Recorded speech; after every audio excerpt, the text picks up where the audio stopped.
J'ai parlé dans une vidéo précédente des problèmes quand on a un ou des parents narcissiques et les séquelles que cela laisse. Et là, je me suis décidé à aller un petit peu plus en profondeur avec l'un des deux parents. Pour l'instant, ça va être la mère. La vidéo sur le père, ce sera la prochaine.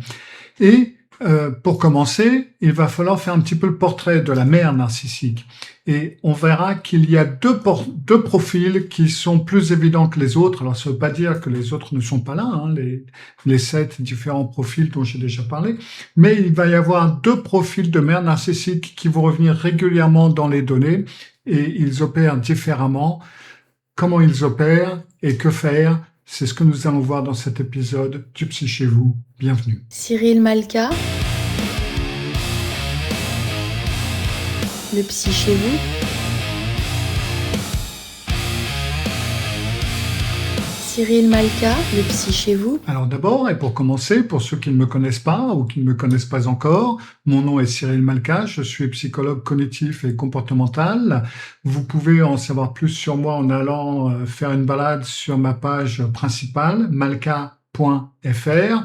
Et là, d'ailleurs, vous pouvez prendre rendez-vous avec moi si vous en avez envie ou besoin. Maintenant, passons un petit peu à la mère narcissique. Alors, les deux profils les plus récurrents, ça va être la mère grandiose et la mère vulnérable. Voilà, je pense que je ne surprendrai personne en disant ça. Alors, la mère grandiose, elle vit son enfant comme un prolongement d'elle-même. Les réussites de l'enfant deviennent ses réussites à elle. Elle survalorise son enfant, elle dit et elle croit sincèrement que son enfant est plus exceptionnel que les autres, plus incroyable que les autres et qu'il mérite un traitement à part. Son affection, elle est conditionnelle, très important. C'est-à-dire que l'enfant est traité chaleureusement quand il fait briller, quand il est bien et quand les choses vont bien, mais il est mis à distance quand il la dérange ou quand les choses ne vont pas aussi bien. Dans ce cas-là, la relation devient beaucoup plus froide, beaucoup plus conflictuelle dès que l'enfant cesse de servir son image. La mère vulnérable, elle va plutôt se poser en victime permanente. C'est l'enfant qui gère ses émotions. Elle va percevoir son enfant comme difficile, entre guillemets. Je veux dire, c'est un enfant qui va avoir une saute d'humeur ordinaire, hein, comme les gamins maintenant peuvent en avoir, ou un refus d'obéir. Là, ça devient la preuve que, à ses yeux, l'enfant a mauvais caractère. Elle va inverser les rôles, donc l'enfant doit consoler, l'enfant doit rassurer, l'enfant doit s'excuser, et l'enfant doit porter la charge émotionnelle, en fin de compte. Et le profil vulnérable, plus que le profil grandiose, en fin de compte, a un impact important sur l'enfant. Alors, c'est pas que le profil grandiose n'en a pas, mais l'enfant va plus facilement aller dans une détresse, et ça va pouvoir être mesuré, hein, psychologiquement parlant, quand l'enfant est associé à une mère qui a un profil narcissique vulnérable. En gros, il est important pour vous d'identifier le profil de votre mère, alors, si bien entendu si vous avez eu une mère narcissique, parce que ça va changer la lecture de votre enfance en quelque sorte. Parce que si vous avez eu une mère plutôt portée sur le grandiose, elle vous aura plutôt utilisé comme trophée. Et si vous avez été en contact avec une mère vulnérable, elle vous aura plus utilisé comme soignant. Donc, en fin de compte, votre rôle peut être très différent dans la famille selon que ce soit l'une ou l'autre. Encore une fois, j'ai pas pris tous les profils parce que sans ça, on n'en finit pas, mais les deux profils principaux. Alors, bien entendu, dans ces familles, l'enfant n'existe pas pour lui-même. En gros, comme vous pouvez le voir, il occupe une fonction qui va être au service de la mère. Si c'est la mère donc qui est narcissique, l'enfant est instrumentalisé. Et le mécanisme qui est le plus documenté, hein, et d'ailleurs dont j'ai déjà parlé, c'est la désignation d'un bouc émissaire. L'enfant reçoit la responsabilité des tensions de la famille. Quand il y a quelque chose qui va mal, c'est de sa faute. Et en parallèle, un autre enfant peut être idéalisé, peut être exhibé comme la fierté de la mère. Ça va être la répartition donc de l'enfant favori ou l'enfant doré d'un côté et l'enfant coupable de l'autre. Et ces rôles ne sont pas toujours gravés, hein. C'est-à-dire que le même enfant peut passer de favori à coupable selon ce que la mère traverse au moment présent. Alors, des fois, dans certaines familles, les rôles vont être fixes, mais dans d'autres, ils peuvent parfaitement bouger. En tout cas, L'enfant qui est donc instrumentalisé va apprendre très très tôt que ce que l'enfant ressent, ce qu'il ressent, ça compte pas. D'accord? Ce qui compte, c'est l'usage que la mère fait de lui. Pour vous y retrouver, pour savoir exactement, pour essayer d'avoir une idée, posez-vous une question simple sur votre enfance. Si, par exemple, vous faisiez quelque chose de bien ou vous rameniez une bonne note, bref, s'il se passait quelque chose de bien, est-ce que votre mère était fière de vous ou fière d'elle à travers vous? Si c'est la deuxième réponse, ça c'est un marqueur d'une forme d'instrumentalisation. Alors une des questions qui revient le plus souvent dans ce genre de situation, c'est le fait d'avoir grandi avec une mère narcissique, est-ce que ça fait de moi une personne narcissique? Alors il y a deux forces en quelque sorte qui vont répondre à cette question. Il va y avoir une force héréditaire qui est très forte et une force environnementale dont le principal moteur va être la survalorisation. Alors, la survalorisation, ça n'a absolument rien à voir avec l'affection. Ce sont deux choses différentes qui vont fabriquer deux adultes différents ou qui vont influencer les adultes dans une direction différente. Il y a eu une étude longitudinale qui a suivi 565 enfants de 7 à 12 ans sur 4 vagues de 6 mois et les enfants survalorisés développent donc davantage de traits narcissiques avec le temps. Les enfants qui reçoivent de l'affection développent une estime de soi solide. Alors, qu'est-ce que c'est que la survalorisation? Alors, la survalorisation, c'est quelque chose qui vous place au-dessus des autres. Votre mère vous répète que vous êtes plus exceptionnel que les autres enfants, que vous méritez un traitement à part, une éloge démesurée, totalement déconnectée du réel. Si vous faites un dessin tout à fait ordinaire, c'est devenu le plus beau dessin que j'ai jamais vu. Une note plus ou moins moyenne, ça devient la preuve de votre génie. Et donc, pour vous, elle va exiger la première place, la meilleure part, le passage avant les autres, parce que vous le méritez plus que les autres enfants. Elle va vous exhiber, elle se vante de vous auprès des autres, elle vous présente comme un exemple que les autres enfants devraient suivre, etc., etc., etc. Ça, c'est la survalorisation. L'affection, elle va vous dire qu'elle vous aime et elle va vous le montrer par des gestes. Elle va s'intéresser à votre journée. Elle écoute vraiment la réponse que vous allez donner. Elle vous console lorsque vous échouez. Elle va pas transformer l'échec en une catastrophe, vous faire honte et tout et tout. Elle apprécie votre compagnie pour vous-même, pour le plaisir de vous avoir là à ses côtés.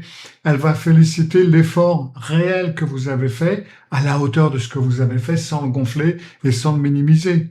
Donc en gros, la grande différence, ça va être la survalorisation vous envoie un message qui est « tu es supérieur aux autres, tu mérites plus qu'eux » et elle installe une hiérarchie qui vous met tout en haut. L'affection, elle vous envoie un autre message. Tu comptes, tu as de la valeur, tu es digne d'être aimé. Et il y a besoin de personne en dessous ou au-dessus de vous de toute façon. Le premier message peut participer à fabriquer un adulte narcissique. Celui qui va passer sa vie à défendre sa place au-dessus des autres. Le second va fabriquer un adulte avec une estime de soi plus stable, celui qui n'a pas besoin d'écraser quelqu'un pour se sentir bien. Je parle plus en détail de ce genre de choses dans mon webinaire qui s'appelle La fabrique des irresponsables et que j'ai tenu maintenant, il doit y avoir 2 ans. À part ça, le narcissisme a une très forte composante héréditaire, ça j'en parle également plus en avant dans ce fameux webinaire. Les études de jumeaux estiment l'héritabilité du narcissisme grandiose. Attention, seulement le narcissisme grandiose, autour de 59%. Et selon les études, selon les mesures, elle se situe de l'ordre à 50-65%. Si on prend les autres formes, on peut avoir des chiffres un peu plus élevés. Mais on a remarqué que le narcissisme grandiose est plus héritable que le narcissisme vulnérable, pour une raison ou pour une autre. L'environnement familial, qui est commun aux frères, aux sœurs, pèse vraiment très peu dans la balance. Ce qui compte, c'est la génétique et les expériences qui sont propres à chaque enfant. Donc, un enfant, dans ce cas-là, peut parfaitement devenir narcissique sans avoir été survalorisé. La survalorisation, c'est une voie. Le patrimoine génétique, c'en est donc une autre. Alors, une mère narcissique peut parfaitement donc fabriquer un enfant narcissique, mais elle peut aussi fabriquer certaines autres choses. Alors déjà, elle peut fabriquer un enfant narcissique au travers de la voie environnementale avec la survalorisation. Dans cette fameuse étude longitudinale, hein, le narcissisme du parent et la survalorisation étaient tout à fait liés. Et donc la survalorisation prédisait le narcissisme de l'enfant, même en tenant compte du narcissisme du parent.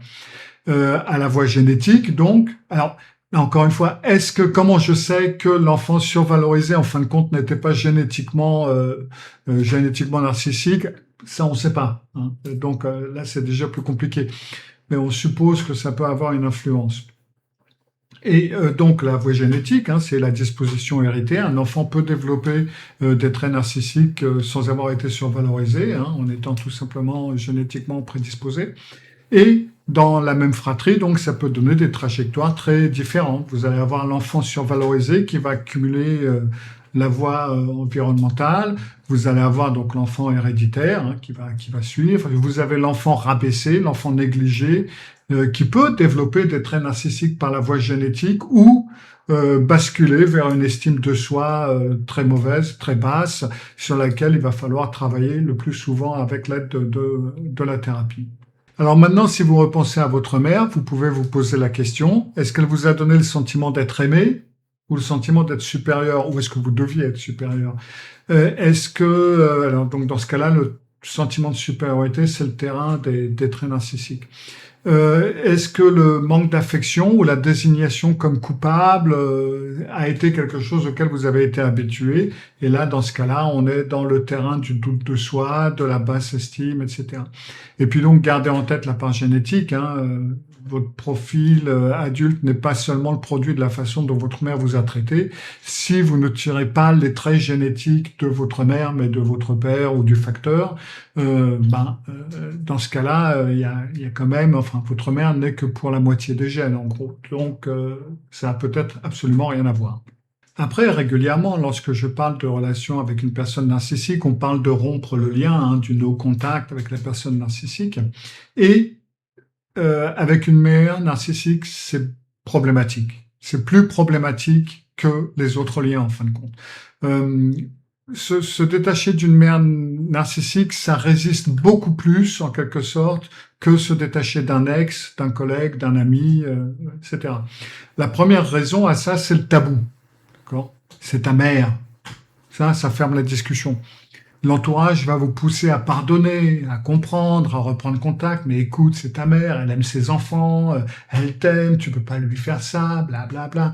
Deuxième raison, un petit peu liée à ça, ça va être la culpabilité. Parce que on se culpabilise toujours un peu de la laisser, surtout si c'est une narcissique vulnérable, la pauvre, et elle est malade, et un rien la déstabilise, etc. Donc déjà, on a cette culpabilité-là. Mais après, vous avez aussi le concept de se protéger d'une mère. Ça peut développer un sentiment de trahison que la même distance vis-à-vis d'un collègue, d'un ex, ou ce que vous voulez, ne va pas déclencher, tout simplement. Et puis, troisième raison, ça va être l'ancienneté. C'est le premier lien que vous avez eu en tant qu'enfant. Il a été installé, vous aviez même pas des mots pour le décrire. Vous avez appris cette relation dès votre plus jeune âge comme une normalité, comme une chose évidente. Donc, quand par différentes interviews et dans différentes études, les adultes qui ont été élevés par une mère narcissique ont une tendance à décrire cette emprise comme une forme de cage sans sortie et une voix intérieure qui continue de les juger très longtemps après le départ, s'ils ont fait le départ. Alors, c'est pour ça que c'est très important de savoir que, oui, vous ressentez de la culpabilité, en gros, c'est normal, et le fait que vous ressentez de la culpabilité à vous protéger, ça veut pas dire que vous avez tort, ça veut dire que c'est le résultat normal d'un lien qui a été construit sur une forme d'inversion des rôles à un moment donné dans votre développement. Alors, c'est bien joli tout ça, mais justement parce que ça peut être extrêmement difficile de s'en sortir, de couper les liens, machin, etc. Le no-contact, c'est quasi impossible. Qu'est-ce qu'on peut faire pour se protéger? Alors, il y a plusieurs choses. Déjà, il va être important pour vous de repérer la réelle tension. D'accord? Vous avez votre mère qui va réécrire les faits, qui va nier ce qu'elle a dit, qui va vous faire douter de votre propre mémoire.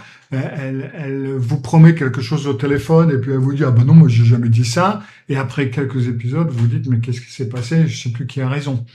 Et là la parade à ça c'est tout à fait matériel. C'est-à-dire après un échange important, vous notez la date et le contenu.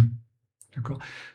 Privilégiez les messages écrits, les SMS, WhatsApp, Telegram, ce que vous voulez, plutôt que les appels, parce que les traces écrites elles sont toujours plus de valeur que la version orale. Alors, attention, hein, c'est pas pour discuter avec elle, parce que ça servira à rien, mais c'est surtout pour vous recadrer, vous, pour vous dire, oui, bon, alors c'est pas moi qui suis totalement taré, c'est pas moi qui suis à côté de la plaque, ça a été vraiment dit. Bon, maintenant je sais qu'elle est en train de faire de la réalitorsion, c'est bon, quoi. Après, vous avez cette fameuse méthode de la pierre jaune dont j'ai déjà parlé. Et le principe, c'est de donner des réponses minimales, factuelles, sans émotion, afin de ne pas être une source de réaction intéressante. En fin de compte, vous êtes comme un réservoir, hein, parce que quand vous réagissez, vous la remplissez, enfin elle peut se remplir, ou vous utilisez comme punching ball, etc. Et tant que vous répondez, en fin de compte, elle va venir vous chercher. Et tant que vous mordez à l'appât, elle va essayer de vous appâter. Donc, en utilisant la technique de la pierre jaune, qui ressemble un petit peu à la pierre grise, avec un petit peu plus de réponses, c'est une bonne méthode parce que vous répondez sans tomber dans le piège. Par exemple, si elle vous provoque, vous répondez à un truc du genre « bon, bah je verrai ». Oui, c'est noté. Et puis c'est tout. Vous vous justifiez pas, vous argumentez pas, vous entrez pas dans les discussions, etc. De toute façon, ça ne servira à rien. Après, vous avez cette méthode dite BIF, en anglais, Brief, Informative, Friendly, Firm.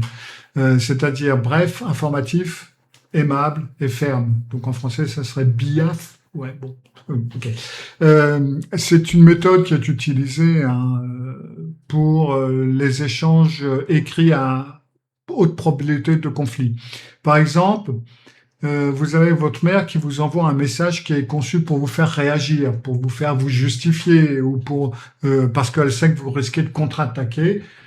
Donc, vous mordez pas à l'hameçon, vous répondez au seul élément concret sur un ton courtois et sur les faits et vous fermez. C'est donc, en fin de compte, une façon de faire la pierre jaune. C'est une méthode pour appliquer la pierre jaune. Par exemple, votre mère vous dit « Oh, tu m'appelles jamais, tu te fiches de moi, t'en as rien à faire si je suis malade, etc. etc. » Après tout ce que j'ai fait pour toi, ça c'est moi qui me suis saigné aux 4 veines pour que tu aies une bonne éducation, et regarde maintenant tu me laisses dans mon trou tout seul comme une chienne. Voilà, le truc. La réponse BIF, pierre jaune, ça va donc être « Merci pour ton message, maman. Je t'appelle dimanche à 18h, on parlera de vive voix, prends soin de toi. » Voilà. 3 lignes au lieu d'un pavé, c'est informatif. Il y a une seule information qui est neutre, l'appel de dimanche. C'est aimable, c'est un ton poli, hein, il n'y a pas de raison d'être mal poli ou d'être vexant, etc. C'est un ton poli, mais il n'y a pas d'excès de chaleur, vous n'êtes pas hypocrite. C'est ferme, vous fixez le cadre, dimanche à, j'avais dit quoi, 18h?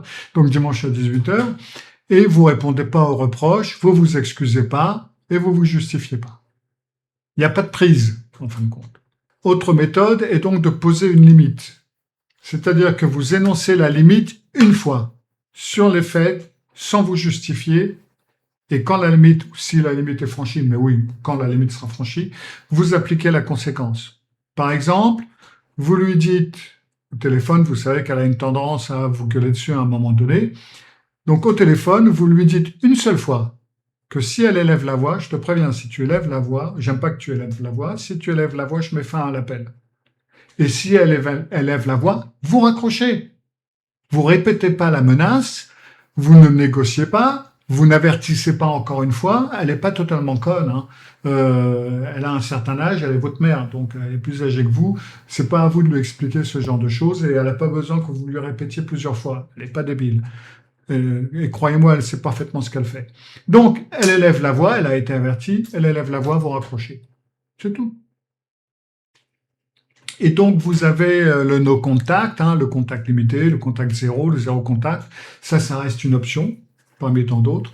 Alors, il y en a qui vont fonctionner en contact limité, en contact cadré, moment choisi, durée choisie, sujet choisi à l'avance.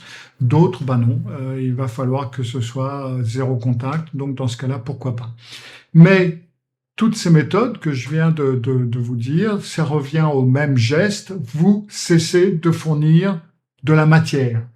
Vous cessez d'être un approvisionnement, moins de réactions exposées, moins d'émotions visibles et donc moins de prise pour votre mail.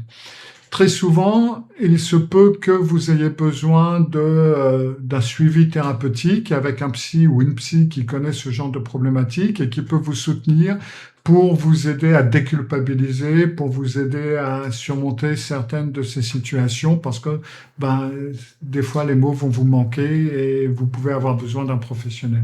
Dans ce cas-là, n'hésitez pas à faire appel à quelqu'un qui pourra vous aider et vous soutenir dans ce genre de situation. Voilà. Vous pouvez donc voir ce fameux webinaire dont je vous ai parlé ici, si vous avez aimé. Cyril Malka. Cyril Malka, le psy chez vous. Cyril Malka. Cyril Malka, le psy chez vous.